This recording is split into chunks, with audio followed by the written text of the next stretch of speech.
Donc, PFC versus CCP, je vais essayer d'être court en vous résumant globalement la situation et pas vous mettre toutes les études, parce qu'en fait, il y a énormément d'études observationnelles et il y a peu de conclusions. Je vais vous présenter mes liens d'intérêt qui peuvent interférer avec mon interprétation. Et puis surtout, on va regarder les indications qui sont dans l'AMM des concentrés de complexes prothrombiniques. Il y en a trois. Et les deux derniers concernent les déficits et le premier concerne la réversion des antivitamines K. Alors, il y a évidemment la question qui m'est posée, c'est celle qui concerne les autres potentielles indications. Je ne parlerai pas de la réversion des AOD, on pourra en parler en discussion. Peu d'études, c'est le seul moyen actuellement, en tout cas en France, pour réverser l'action anticoagulante des Xaban. Voilà. Maintenant, vous êtes en chirurgie cardiaque ou en transplantation hépatique ou en maternité ou devant un choc hémorragique post-traumatique. Est-ce que on peut faire des PPSB? C'est ça la question finalement qui est la plus intéressante pour cette session-là.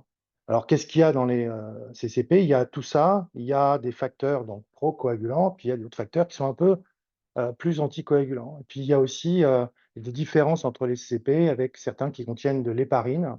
Alors, c'est ce qu'on dit traditionnellement en disant bah, faites gaffe parce qu'il peut y avoir de la TIH, sauf qu'à ma connaissance, il n'y a pas de TIH qui a été signalé en relation étroite avec l'administration de CCP contenant de l'héparine. Alors, dans la vraie vie, qu'est-ce qui se passe dans l'utilisation des PPSB, des CCP, donc, ça, c'est une étude qui décrit finalement l'utilisation de ces. Vous pouvez demander à votre pharmacie aussi. Et qu'est-ce qu'ils font? Bah, dans la majorité des cas, c'est de la réversion des AVK. Et dans d'autres fois, c'est pour réverser des AOD. Et puis au milieu, vous voyez, vous avez coagulopathie, sans autres éléments. Alors, est-ce que ça nous donne des résultats qui sont vraiment très intéressants? Ben, pas trop, c'est de la description assez lâche. Et quand on regarde établissement par établissement, on a un petit peu ce genre de proportion. Euh, voilà. Après, la question, c'est de savoir si, d'abord, un, c'est efficace, et deux, c'est sûr. Est-ce qu'on a des événements thrombotiques ou thromboemboliques qui se manifestent quand on administre les PPSB dans ces indications-là? Alors, on sait que, par exemple, pour la réversion des antivitamines K, le taux d'événement, il est relativement bas, ça va de 2 à 3-4%, et c'est aussi expliqué par la situation qui impose l'administration de CCP. On a arrêté les anticoagulants, le patient avait besoin de ces anticoagulants, il a saigné, donc il a thrombosé, etc., etc. Donc, c'est difficile à interpréter. Du côté des AOD, on a les mêmes chiffres, plutôt 4% d'événements, et pour les mêmes raisons, on essaye de réverser l'action anticoagulante des AOD, de Xaban en particulier, parce qu'on a besoin d'une situation aiguë chez un patient qui a besoin d'anticoagulant et qui a donc lui-même un élément prothrombotique. Donc voilà. Donc, comment est-ce qu'on doit placer les CCP dans les situations autres? Alors, la première, c'est, je vais essayer d'aborder, alors c'est de la chirurgie cardiaque, je crois, ça, hein. Alors, je sais qu'à Rennes, vous avez déjà pris votre décision, visiblement, puisqu'à l'entrée, c'est écrit CCP sur. Donc, je ne sais pas si on va beaucoup en discuter. Ce qui est intéressant, c'est de voir que dans les situations comme ici, la chirurgie cardiaque, hein, on peut faire des études randomisées, mais l'administration des CCP se fait selon un algorithme. Et cet algorithme, il est dépendant de l'évaluation de l'hémostase, soit par du labo, soit par du POC, du Point of Care. Ça, c'est le premier point. C'est-à-dire que souvent, on est dans une situation où on va aborder l'administration des produits sanguins labiles et médicaments dérivés ou médicaments dérivés du plasma de cette façon-là. Il y a un autre point qui est extrêmement intéressant, c'est quel est le niveau de transfusion de base dans la chirurgie. Parce que notre façon d'aborder l'utilisation de ces médicaments-là va être dépendante de ça. Vous savez qu'il y a une très grande hétérogénéité, à la fois dans l'administration des rouges et à la fois dans l'administration des blancs en chirurgie cardiaque. Et évidemment, dans les autres situations aussi, sauf qu'en chirurgie cardiaque, ça se voit parce que c'est très structuré et cadré. Et donc, pourquoi est-ce qu'on administrerait des CCP dans des situations, dans ces situations-là? Bah, peut-être pour réduire globalement l'administration des produits sanguins labiles. Mais je vais prendre mon exemple, c'est peut-être pas le meilleur exemple, mais à Grenoble, on a un taux de transfusion qui est extrêmement bas. Donc, on va avoir une vision de ces médicaments-là qui va être différente. Est-ce qu'on peut utiliser les CCP pour réduire finalement l'utilisation des PFC?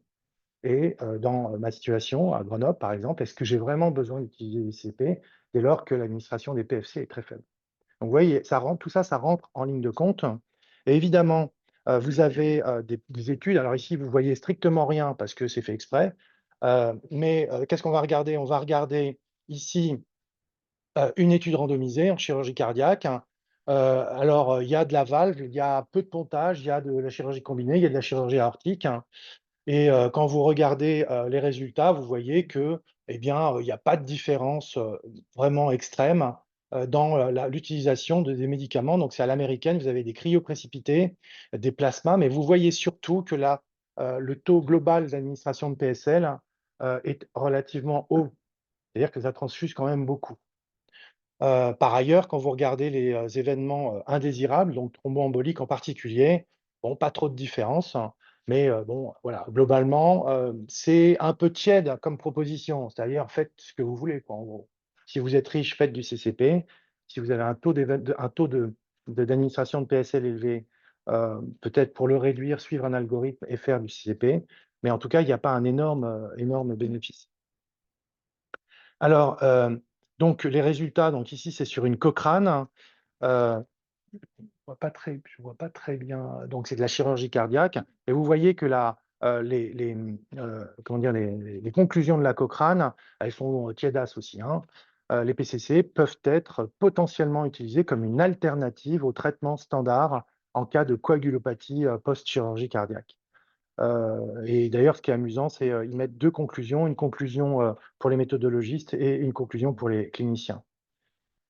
Alors, une autre situation, l'hémorragie du postpartum, en fait, il y a pas de données, très peu de données. Il y a des données observationnelles. Il y a eu une tentative, d'étude randomisée, mais j'ai regardé qui était en cours, j'ai regardé le clinical trial qui est en bas à droite.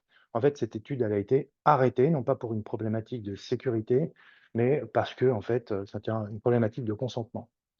Toutes les, recommandations disent ce genre de choses: «We recommend against», machin, donc contre l'utilisation dans le cadre de l'hémorragie du postpartum.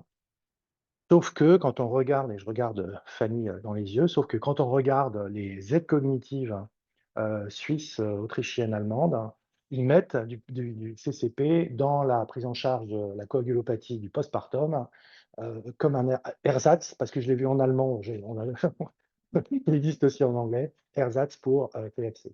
En tout cas, quand on regarde les données de la littérature, il n'y a pas de données, il n'y a pas d'études randomisées, et clairement, il ne faut pas l'utiliser dans ce cadre-là. Alors nous, qu'est-ce qu'on fait? Ben, on fait quoi? On fait super classique, c'est-à-dire en gros, on fait, comme, vous savez. Donc ça, c'est l'aide cognitive que vous a déjà, montré Charles tout à l'heure sur la prise en charge de l'HPP. Il y a un autre, point ici, alors ça, c'est quoi? C'est de la transplantation hépatique, hein, que j'ai rajouté ici. Alors, c'est pareil, il y a énormément de petites études observationnelles à ma connaissance, et Stéphanie, je ne sais pas s'il y a des études randomisées bien faites sur la transplantation hépatique, comparant, PFC versus, PPSB.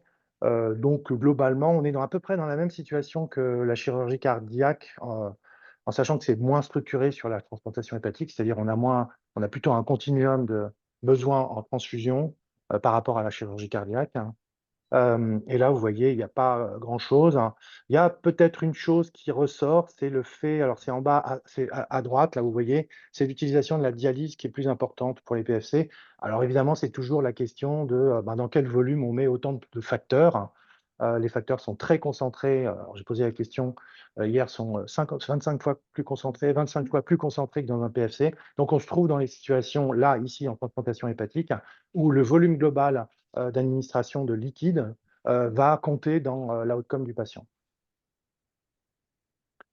Ici, c'est donc la traumato. Donc pour la traumato, vous savez qu'il y avait beaucoup d'études observationnelles qui disaient, comme dans cette étude, ah, super, quand on met du PPSB en plus des PFC, on a moins de transfusion globalement. Et donc à Grenoble a été réalisé par l'équipe de Pierre Bouzat une étude randomisée, contrôlée, double aveugle, où on administre dans le bras intervention 25 unités kilo, donc 1 millilitre de concentré de complexe prothrombinique pour voir si ça réduit globalement la transfusion dans les 24 heures dans les post-trauma sévères, hein, avec un potentiel de transfusion massive élevé. Donc, ça a été publié dans le JAMA.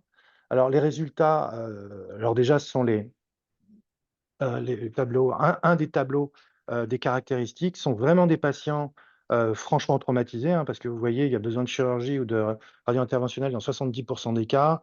Près de 50% ont plus de 3 unités de globules rouges transfusés. Il y en a 26% qui ont une transfusion de 10 unités. Donc vraiment, c'est du gros trauma. Et vous voyez aussi la dose de fibrinogène qui est administrée, parce qu'évidemment, il n'y en a pas dans le PPSB, qui est de 3 grammes à droite et à gauche. Donc vraiment des gros traumatisés. Et ici, vous avez les résultats. Globalement, c'est NS, hein, sur le critère de jugement principal.